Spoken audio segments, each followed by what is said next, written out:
누가복음 1장 18절에서 25절까지 말씀입니다. 같이 읽겠습니다. 사가랴가 천사에게 이르되 내가 이것을 어떻게 알리오? 내가 늙고 아내도 나이가 많으니이다. 천사가 대답하여 이르되 나는 하나님 앞에 서 있는 가브리엘이라. 이 좋은 소식을 전하여 내게 말하라고 보내심을 받았노라. 보라, 이 일이 되는 날까지 내가 말 못하는 자가 되어 능히 말을 못하리니 이는 내가 내 말을 믿지 아니함이거니와 때가 이르면 내 말이 이루어지리라 하더라. 백성이 사가랴를 기다리며 그가 성전 안에서 지체함을 이상히 여기더라. 그가 나와서 그들에게 말을 못하니 백성들이 그가 성전 안에서 환상을 본 줄 알았더라. 그가 몸짓으로 뜻을 표시하며 그냥 말 못하는 대로 있더니 그 직무의 날이 다 되매 집으로 돌아가니라. 그 후에 그의 아내 엘리사벳이 잉태하고 5달 동안 숨어 있으며 이르되 주께서 나를 돌보시는 날에 사람들 앞에서 내 부끄러움을 없게 하시려고 이렇게 행하심이라 하더라. 아멘.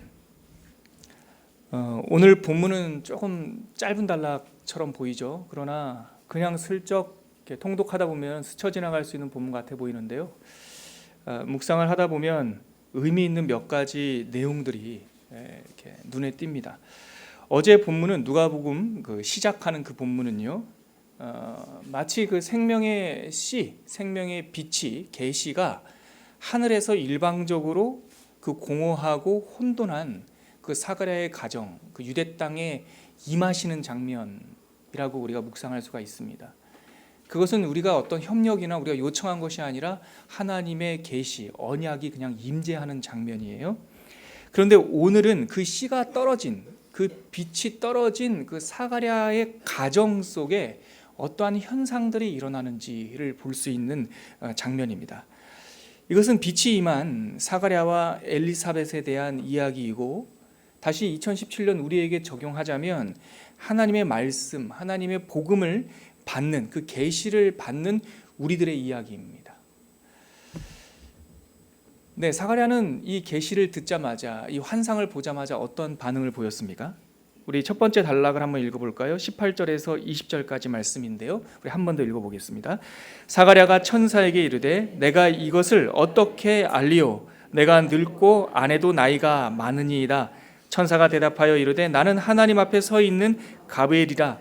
이 좋은 소식을 전하여 내게 말하라고 보내심을 받아노라. 보라, 이 일이 되는 날까지 내가 말 못하는 자가 되어 능히 말을 못하리니 이는 내가 내 말을 믿지 아니함이거니와 때가 이르면 내 말이 이루어지리라 하더라. 그 빛이 임한 그 가정의 첫 번째 현상, 첫 번째 반응이 이 첫 번째 단락 18절에서 20절입니다. 사가랴는 어떻게 반응합니까? 18절에 나와 있죠. 사가랴가 천사에게 어떻게 말합니까? 내가 이것을 어떻게 알리오? 여러분들은 이 부분을 읽을 때 어떻게 해석이 됩니까? 내가 이것을 어떻게 알리오? 이 번역이 조금 이렇게 목적어라든가 이 관계가, 수로 관계가 조금 분명하지가 않아서 독백처럼 느껴지기도 하고, 이게 도대체 사가랴의 어떤 반응일까 궁금하기도 하죠. 잘 해석이 안 돼요. 그런데 이게 무슨 뜻이냐면요, 그대로 번역을 하면, 직역을 하면 내가 무엇으로 이것을 알겠습니까? 여기서 지시하는 이것이 무엇입니까? 앞에서 이 가브리엘이 예언한 그 말라버린 너의 가정, 너의 부인에게 아기가 잉태될 것이다라고 하는 이 기적 사건이요. 이 기적 사건에 대해서 천사가, 하나님의 그 사자가 얘기를 했는데 사가랴가 믿질 않는 거예요. 그래서 이것을 어떻게 알겠습니까? 의심하고 있는 거죠. 이 말은 표징을 좀 보여주십시오, 그 말입니다. 표징을 보여주십시오. 이거 비슷한 구절이 사실 있어요. 창세기 15장 8절 말씀 한번 찾아보시겠습니까? 이 구절 한번 찾아보시죠. 거의 구문이 비슷해요. 창세기 15장 8절 찾으셨으면 함께 읽겠습니다.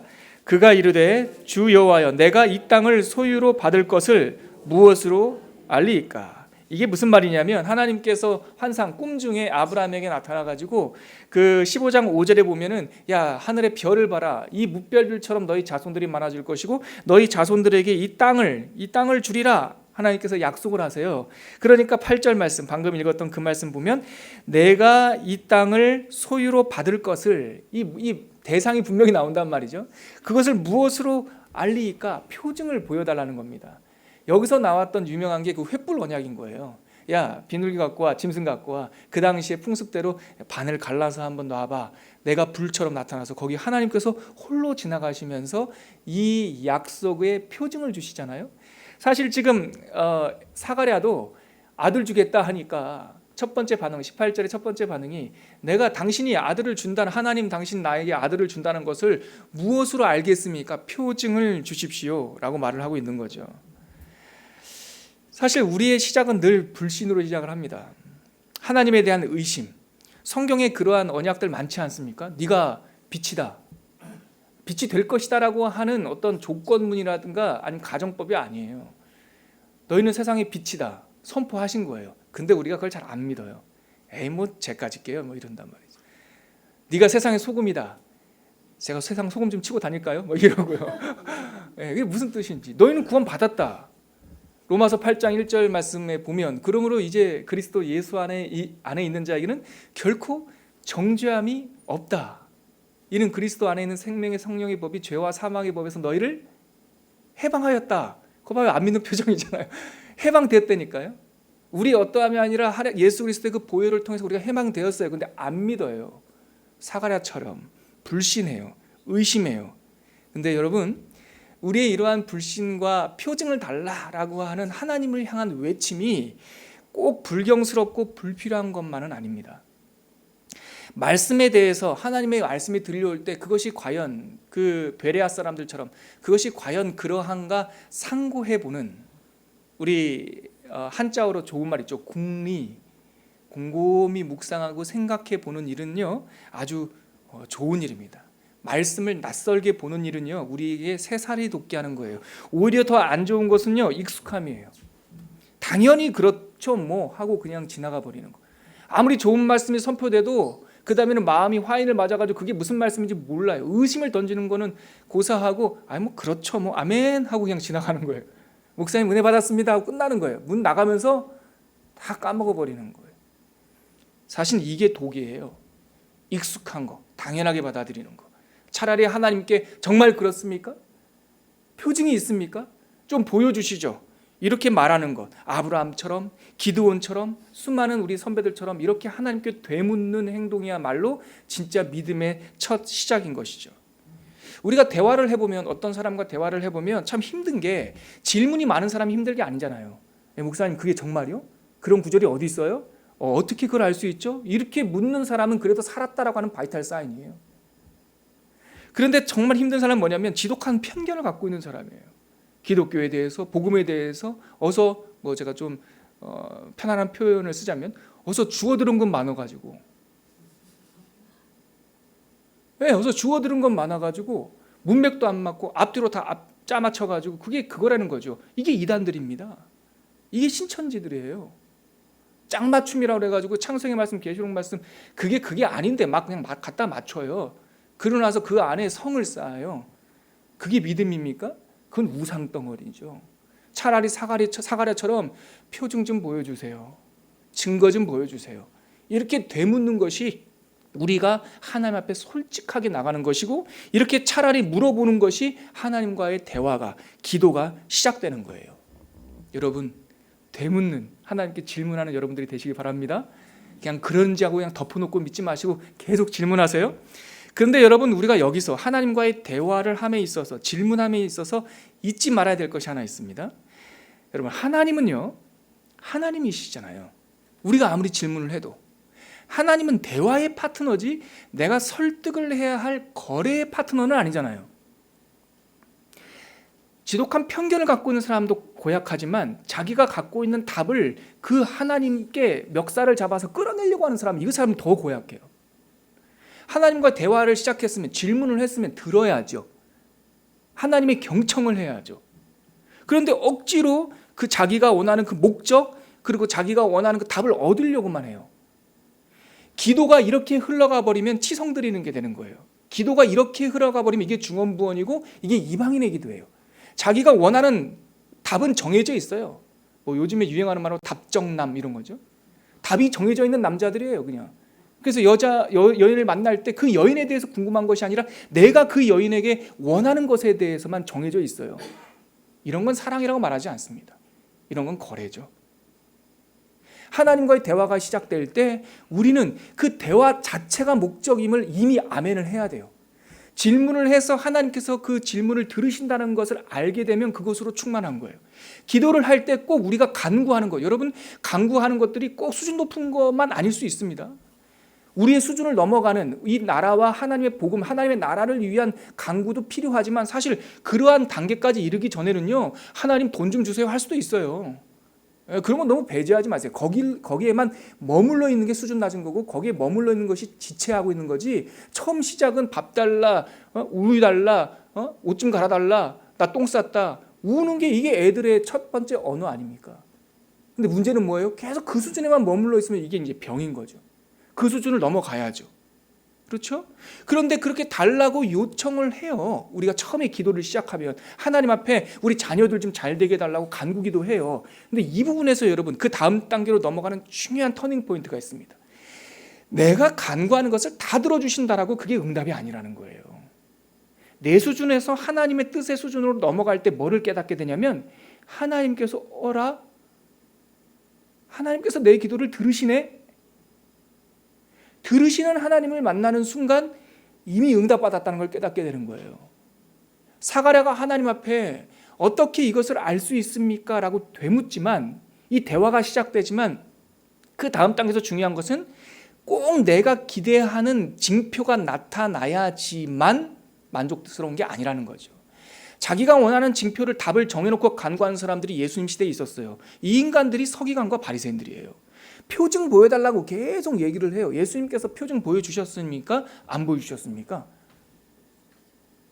보여주셨잖아요. 요나의 표적, 십자가에 달리는 표적이다. 그것이 표적이다.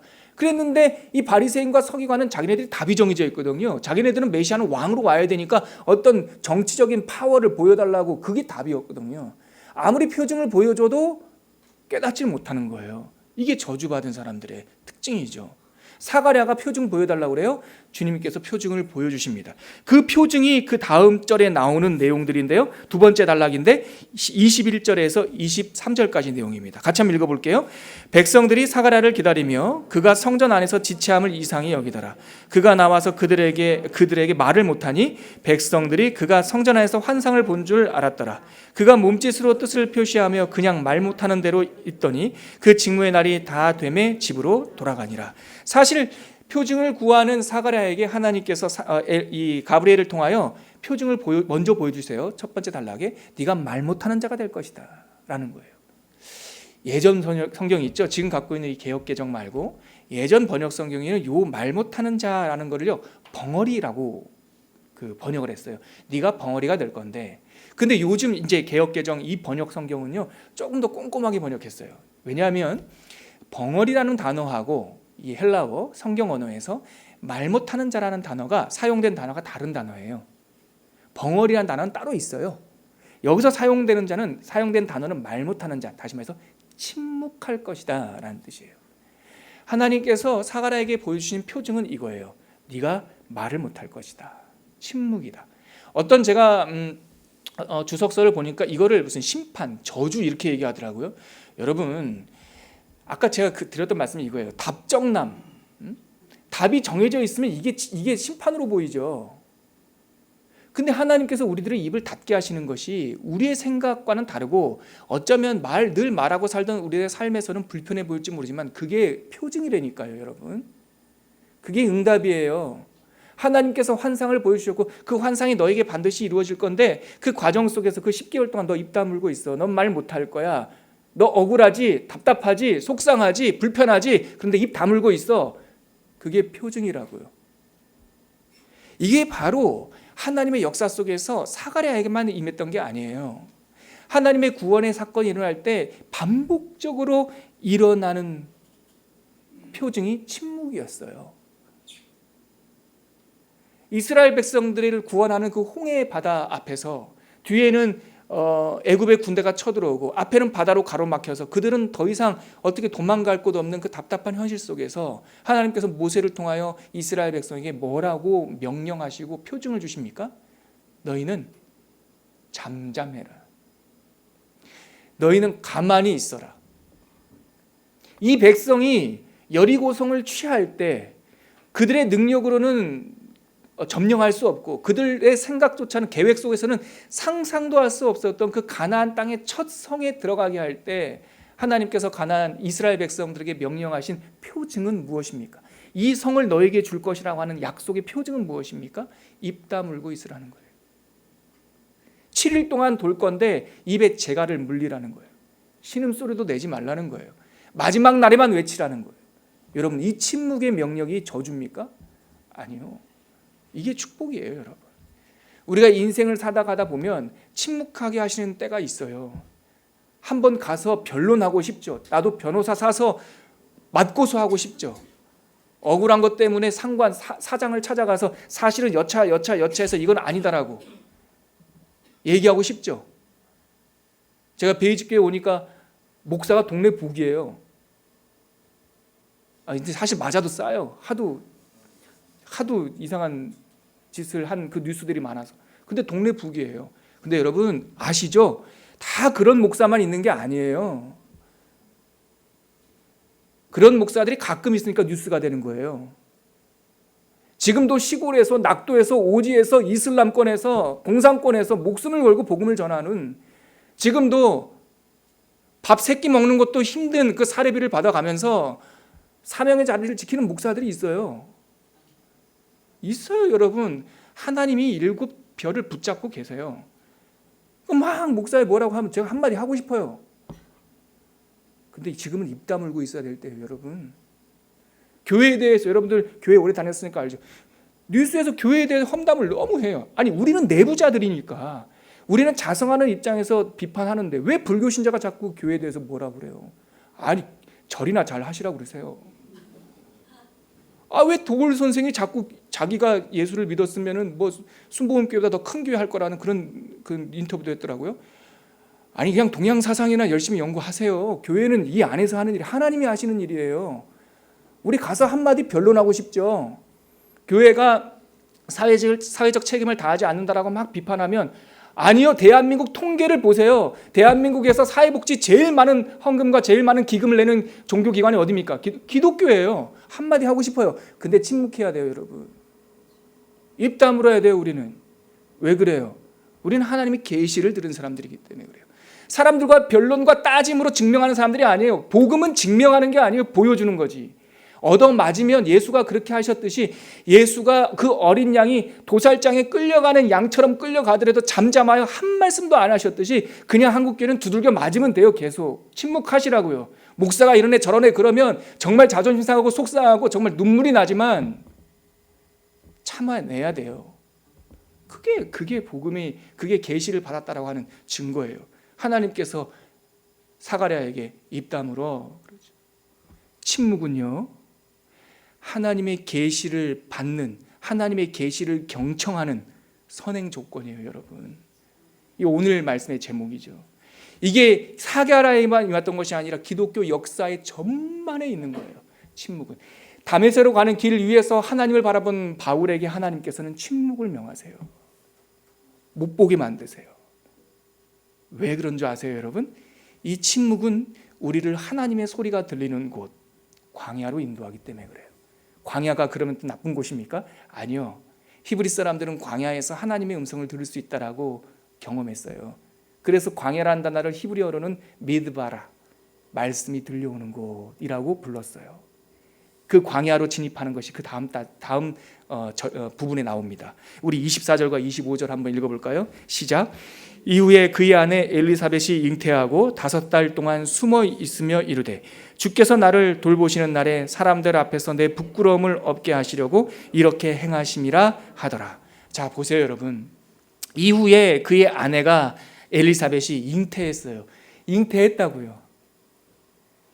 말씀하신 대로 그 말라버린 여인의 몸에 생명이 잉태됐다고요. 태어나진 않았어요. 잉태됐으면 어떻게 해야 돼요? 우리 같으면, 우리가 표현하면 죄송합니다. 노목사 같으면 뭐라 하잖아요. 이 가벼운 노목사 같으면, 야, 진짜로 잉태됐어. 야, 임신했어. 2줄 나왔어. 막 이렇게 장담하고 다녀야 될 거 아닙니까? 근데 엘리사벳이 어떻게 해요? 사가랴는 어떻게 해요? 숨어 있어요. 그 언약하신 말씀 계시가 잉태되었는데 그 계시, 잉태된 계시가 태어날 때까지 숨어 있어요. 이것이 바로 계시를 받은 이 땅, 메말라 버린 이 계시를 경험한 우리들의 세 번째 반응이에요. 광야로 들어가는 거예요. 음성을 들은 사람은요, 광야로 갑니다. 하나님께서 우리를 광야로 초청합니다. 이걸 꼭 무슨 고난, 무슨 시험, 광야로 가? 그러면 음성을 듣고 계시를 들으면 사업이 망해야 돼? 이렇게 이꼴하지 마세요. 그 편견은 아주 힘든 겁니다, 여러분. 광야라고 하는 것은 하나님에만 집중하는 시간이에요. 그래서 아까 말씀드렸던 바울도 다메섹으로 가는 길을 위해서 하나님의 계시, 빛을 본 이후에 다메섹으로 들어가서 당분간 침묵하고 그 다음에 하나님께서 그를 어디로 초청하셨어요? 아라비아 광야로 초청하셨어요. 그곳에서 3년을 머물게 했어요. 거기서 뭐를 보게 했습니까? 하나님의 뜻을 보게 했어요. 숨어 있었던 겁니다. 오늘 이 말씀을 통해서 우리가 계시를 받은, 여러분들과 저는 이미 하나님의 말씀, 이 언약을 받은 사람들이죠. 이 언약을 받은 사람들로서 우리는 세 가지 우리의 반응을 보게 됐어요. 첫 번째 어떤 거였죠? 하나님께 질문하는 거예요. 이것은 달리 말씀드리면 기도예요. 소리내어 부르는 기도. 두 번째는 어떤 반응이었어요? 침묵이에요. 이것 또한 기도예요. 믿음의 선배들은 침묵으로, 잠잠함으로 하나님께 기도했어요. 세 번째는 어떤 반응이 있었어요? 우리를 광야로 초청했어요. 사실 이것도 기도예요. 하나님과 홀로 골방에 들어가는 기도예요. 결론은 뭡니까? 하나님의 계시를 받은 사람은 하나님과의 기도가 열립니다. 기도는 부르짖는 것도 될 수 있고 침묵도 될 수 있지만 하나님의 세상의 입장에서는 하나님과의 대화가 통하는 순간 세상과의 대화가 끊어지는 것이고, 세상 사람들이 보면 기도하는 사람은 침묵하는 사람이에요. 하나님과의 대화가 이루어지니까. 그리고 그렇게 침묵하여 하나님을 바라보는 우리들, 이것이야말로 하나님의 계시를 듣는, 경청하는 선행 조건인 것이죠. 이 말씀을 듣고 여러분들의 삶에 하나님의 기도가 열리기를 간절히 축원합니다. 같이 기도하겠습니다. 이 시간 이 말씀에서 기도할 때 하나님, 우리가 말씀하시는 하나님, 찾아오신 하나님을 우상덩어리처럼, 말 못하는 우상처럼 여기지 않게 도와주시고 늘 하나님께 질문하고 대화하게 하여 주옵소서. 그리고 하나님의 음성이 들려오면 나의 입술은 좀 닫고 하나님 앞에 침묵으로 머물게 하여 주십시오.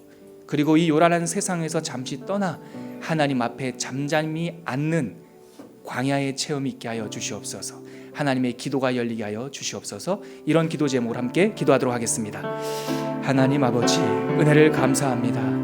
오늘 사가랴와 엘리사벳의 그 언약이 성취되는 장면을 보면서 하나님, 우리가 하나님의 음성, 하나님의 언약을 이미 받은 자들인데 하나님과의 대화가 멈추지 않도록 도와주시고 우리의 입술을 닫고 변명하지 않고 하나님께 침묵으로 나아가는, 잠잠함으로 나가는 순종의 백성이 되게 하여 주시옵시고, 우리가 가정에 있든 직장에 있든 어느 곳에 있든 그곳이 광야가 되게 하여 주셔서 하나님의 음성을 듣는 자리가 되게 하여 주시옵소서. 뜻밖의 어려운 일을 당할지라도 그곳에서 음성을 듣게 하여 주시옵시며, 뜻밖의 기쁜 일을 경험한다 할지라도 그곳에서 하나님의 음성을 듣는 귀가 열린, 영적인 귀가 열린 백성이 되게 하여 주옵소서. 아버지, 우리를 사랑하셔서 구체적인 하나님의 음성을 들려주시고 명령을 들려주셔서 감사합니다. 이제 우리가 계시를 받은 자로서 하나님과의 대화가 열리게 하여 주시옵시고 우리들의 삶 속에 하나님의 표징이 있게 하여 주시고 침묵과 잠잠함으로 하나님께 집중하게 하여 주시고, 어떠한 곳에 있든, 우리가 직장이든 가정이든 어떠한 삶의 현장에 있든 그곳이 하나님의 음성을 듣는 광야가 되게 하여 주시옵소서. 때로는 어려운 일을 만날 수 있습니다. 그 어려운 일들 속에서 음성이 들리게 하시고, 때로는 기쁜 일을 만날 수도 있습니다. 그 기쁘고 환호성 치는 속에서도 하나님의 음성을 듣는 영적인 귀가 열린 백성이 되게 하여 주옵소서. 이제는 우리 주 예수 그리스도의 은혜와 말씀하시는 하나님의 사랑하심과 함께 하시고 나와 동행하시는 성령님의 충만하심이 오늘 누가복음 1장 사가랴의 가정과 그 가정의 반응의 이야기를 묵상하며 이 말씀처럼 내가 하나님께 묻고 잠잠히 앞에 거하고 하나님과 동행하고 음성을 듣는 그러한 삶을 살기로 결단하는 주의 백성들 머리머리 위에 지금부터 영원까지 함께 하시길 주의 이름으로 간절히 축원하옵나이다. 아멘.